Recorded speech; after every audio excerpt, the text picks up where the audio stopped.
Everything That Can Go Wrong Will, by Assorted Foods, read by Rat Overlord. Summary: Midoriya has a slip-up when things get a little heated in training with Aizawa and Shinso. You have no idea what it's like to grow up with a quirk like mine. At least you had a quirk! In this instance, I am going to be reading the notes due to them containing some important title warnings. Title warnings: physical and verbal fighting, blood, talks of past abuse and discrimination, talk about abuse scars. Also, it is implied that Shinso was adopted by Aizawa, but I didn't tag it since it's not a huge part of the fic. Aizawa-sensei! Isugu ran after the teacher when school ended. Aizawa turned around with a questioning glance towards the green-haired teen running after him. What is it, Midoriya? Aizawa asked, waiting for Isugu to catch up to him.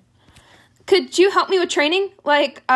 Just hand-to-hand combat training and self-defense? Aizawa paused for a moment. Sure, kid. I'm training Shinso tomorrow after school. Why don't you come by and you can join? Okay, what time? Isugu said eagerly. 4. If you're late, you have to run an extra lap around the track. Got it. Thank you, sir. Isugu smiled at his teacher and walked back down the hallway to go to the dorms. Isugu had some time to kill after school the next day, so he made himself a smoothie and decided to save the rest for Shinso. He grabbed a to-go cup and poured the rest of the smoothie in it. He put the lid on and then grabbed a sticky note from the counter along with a pen. Midoriya's, please don't touch. He stuck the note on and put it in the refrigerator. He sat in the common room for a while on his phone and drinking his smoothie. He talked to his classmates as they walked to the common room, and when he finally finished his smoothie, he sat back down on the couch to wait out the last half hour or so before practice. When it was finally time for him to go, he grabbed the smoothie for Shinso and walked to the door to slip on his shoes. He jogged carefully so he didn't spill the smoothie. He jogged until he reached the location that Aizawa had told him to meet at. He arrived and heard his name from Shinso and was going to call out, but then he heard the rest of what he was saying. Why can't he just train with you, Sensei? There's an obvious difference in our skill level, and he's probably just going to make fun of me the whole time. Shinso stated, slightly offended. Did Shinso really think that about him? Aizawa was quick with a rebuttal. He's not that type of kid, I can promise you that much. I thought it would be a good idea for the two of you to train together, especially if you're aiming for the hero course. Isugu felt happy that Aizawa was standing up for him, but also a little sad that someone that he wanted to be friends with thought he was going to make fun of him. He figured that he was going to be late if he didn't approach them, so he called their names and started a slow jog. Isugu pushed his hand forward, offering the smoothie to his sparring partner of the day. This is for you, Shinso. I had some left over of mine, so I thought I could bring the rest for you. You're not allergic to mangoes and strawberries, right? Sorry, I'm talking too much. He laughed nervously as Shinso took the smoothie. Thanks, I guess, Shinso said with a bored expression. Midoriya, why don't you go get changed and then you can join us for stretches? The locker room should be unlocked. Aizawa said, breaking the silence after the interaction. Oh, got it. I'll be right back.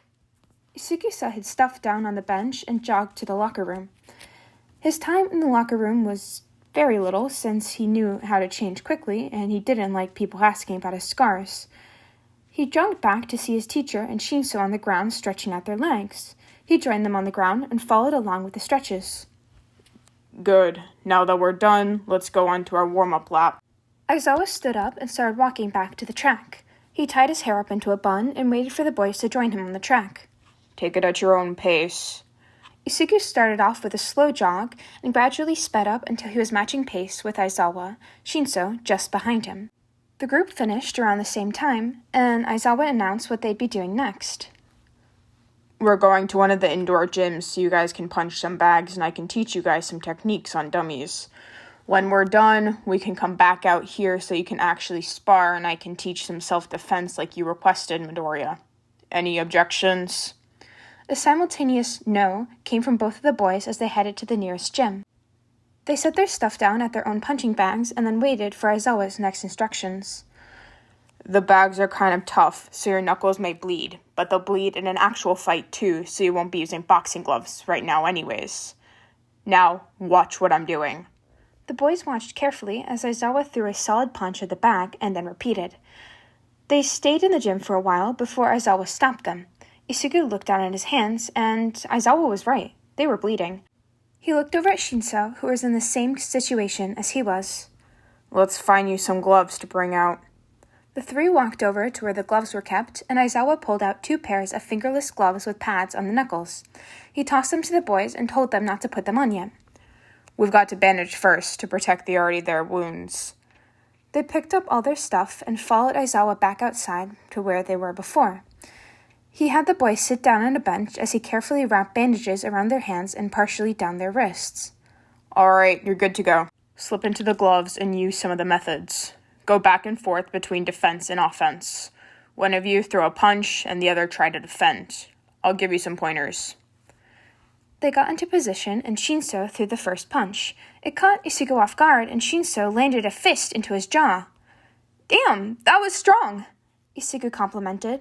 It was Isugu's turn and he threw the next punch, which Shinso easily defended. Oh, come on. I know you can do better than that. You're in the hero course, for fuck's sake, Shinso said, a smirk on his face as he went for a gut shot. Isugu deflected it by lowering his body and letting his arms take the blow. He challenged Shinso's banter with some of his own. Of course I can. That was just a warm-up shot. Isugu went for the face shot and Shinso barely dodged in time. How predictable. I was expecting some crazy moves from one of 1A's top 3 students. This is underwhelming. Shinso did the same as Isugu and went for a face shot. Isugu raised his arms to cover his face, and when Shinso's fist made contact with him, he slid back a couple of inches. Well, sorry I don't fit your image of what I should be. I've never been very good at that. The friendly banter between the two grew into more personal attacks, mostly from Shinso. Aizawa had no clue what to do as he stood and listened to his students exchange blows and argue back and forth. At some point, the topic of quirks came up, and Shinso was yelling about how he faced a lot of discrimination in the past due to his quirk, something that Aizawa himself could relate to. You have the perfect quirk. That's just so great for being a hero, and I'm stuck with my shitty mind quirk. You've never experienced anything like I did growing up. The punches they were throwing were getting harder, and Aizawa was thinking about stepping in and stopping it. You have all these preconceived notions about me because of my quirk? Here's a reality check for you. Looks can be deceiving. Isugu landed a hit into Shinso's shoulder. Really? That's all you have to say? Looks can be deceiving. Seriously? What could possibly be deceiving about you? You have everyone wrapped around your stupid fucking finger with that stupid fake-ass smile. You have no idea what it was like to grow up with a quirk like mine. Shinso was about to say more when Isugu cut him off. At least you had a quirk! Isugu yelled angrily as he fired off another punch straight into Shinso's face. He moved back a little from the impact. Shinso hadn't even blocked because he was in a complete state of shock. Aizawa was watching from the sidelines as everything went quiet. Everything was still. Nobody moved. Nobody spoke. Even Isugu was shocked by what he had said. He was stuck in a frozen state, making direct eye contact with Shinso. He shifted his eyes to look at Aizawa, who was also staring at him with a shocked expression. He had to fix this. He wasn't supposed to tell anyone. This was his one secret, and he just yelled it out.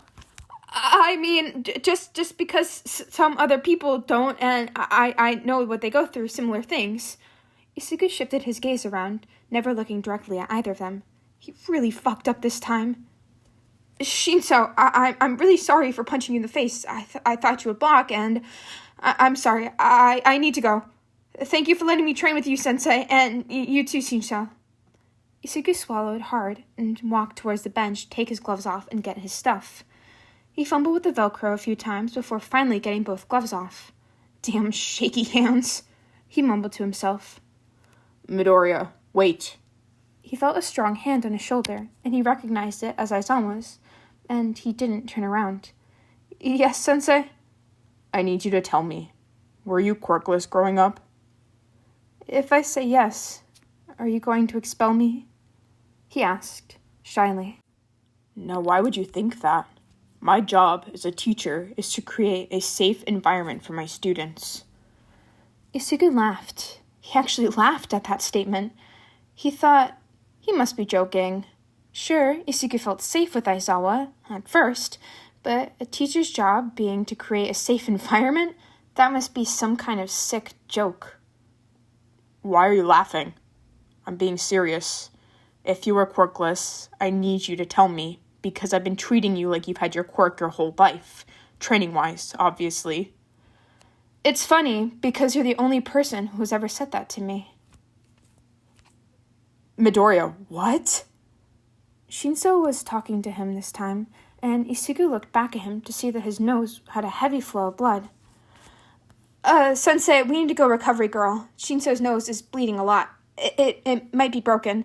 Shinso, if I broke your nose, I'm so sorry. I didn't mean to. Midoriya, that's not important right now. Aizawa cut Shinso off mid-sentence. No, I agree with Midoriya. Let's walk to recovery, girl, and get you both cleaned up. You and I can talk about this after.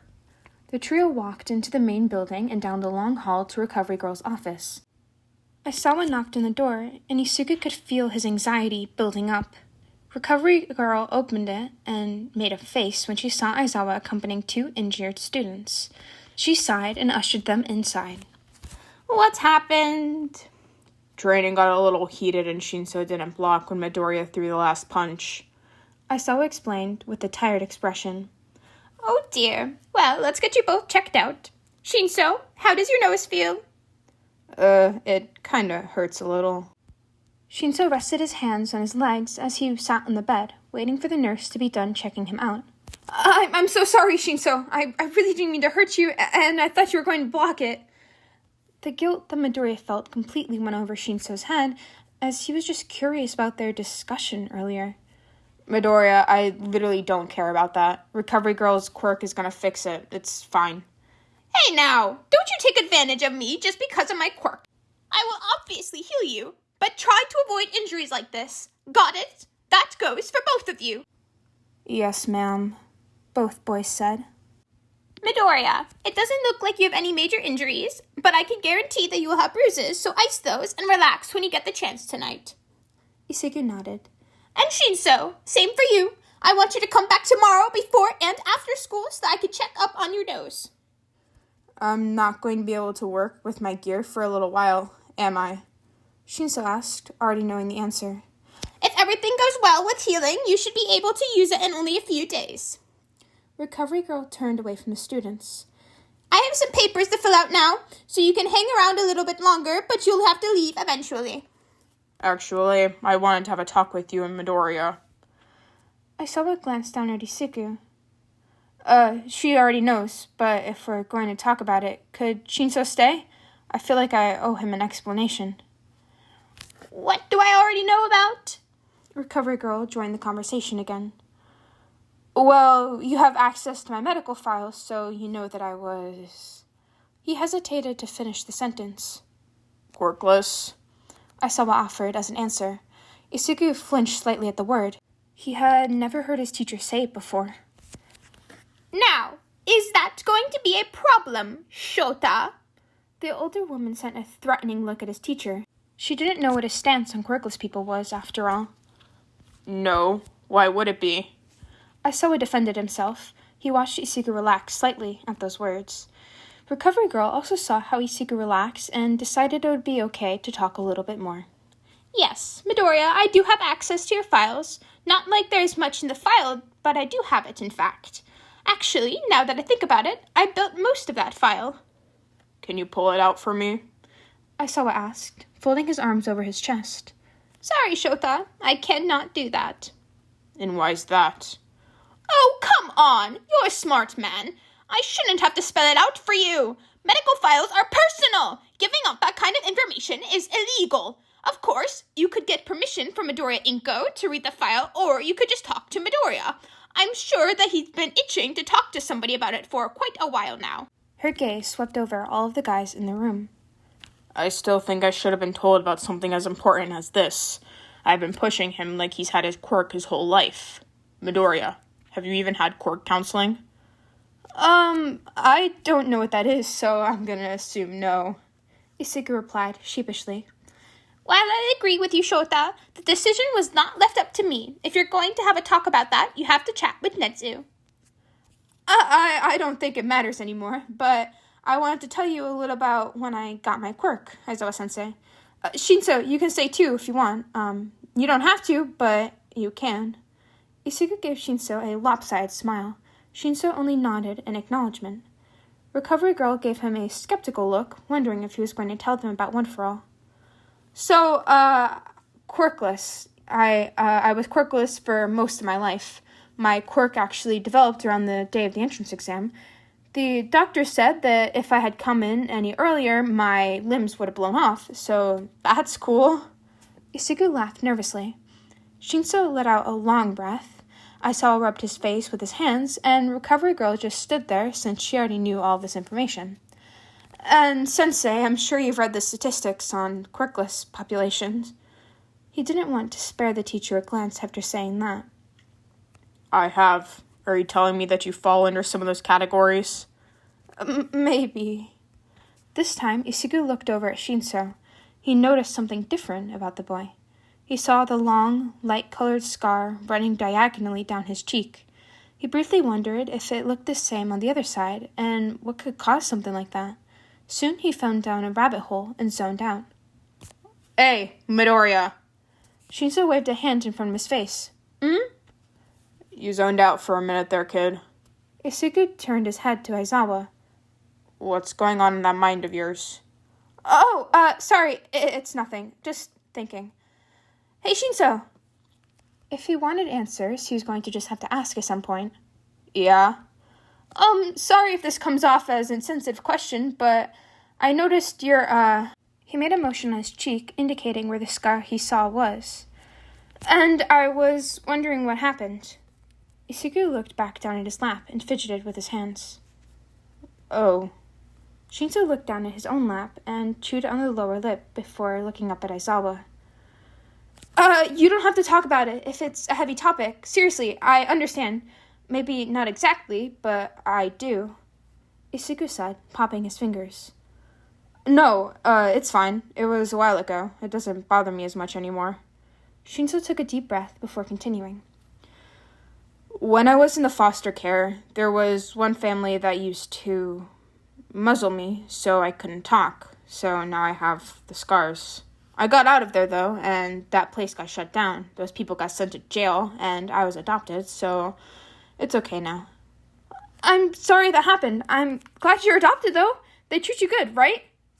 Shinso laughed a little. Yeah, they do. Shinso looked at Aizawa again, who absolutely was not smiling behind his capture weapon. That's good. I'm glad you finally found a place like that, Isugu said with a small smile. Since we're on the topic, do you have any? Scars, I mean, I can only imagine the shit done to you. Yeah. He looked up at the ceiling to avoid eye contact with anyone. My mom never did anything like that to me. There were kids at school who did that, though. I have a lot of scars. I don't really feel comfortable showing them, if that's okay. Yeah, of course, that's okay. You shouldn't have to do anything that you're not comfortable with. Thanks. Anyways, I should probably get going, but we should totally spar again sometime. Isugu stood up and walked to the door. Yeah, definitely.